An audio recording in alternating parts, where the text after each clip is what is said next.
जन्नत अल बकी कब्रस्तान है जी, दुनिया का सब तो अफजल तरीन कब्रस्तान। अफजल तरीन इसलिए कह रहे हैं कि इतने माशाल्लाह दुनिया के अफजल तरीन लोग मौजूद ने, जिस तरह के हज़रत हसन, हज़रत उस्मान गनी, हज़रत फ़ातिमा, हज़रत आयशा और इस तो अलावा बहुत सारे सहाबा कराम और अफजल तरीन हस्तियाँ इस कब्रस्तान मौजूद ने माशाल्लाह। और साढ़े लोगों वास्ते भी ये सबक है कि जड़ियाँ पक्कियां कब्रां बनाते हैं ना, पाकिस्तान के अंदर नहीं बनानिया चाहिए। यह कब्र के सराहने की तरफ एक पत्थर रखा है, तो या अगर दूसरा पत्थर रखा तो पाँव की तरफ रख के निशानदाही की है बस।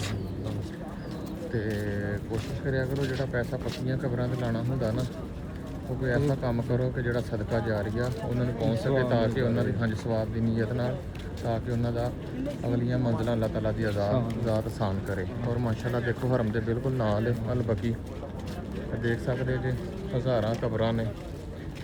ठीक हो गया और सामने सब्ज़ गुंबद है।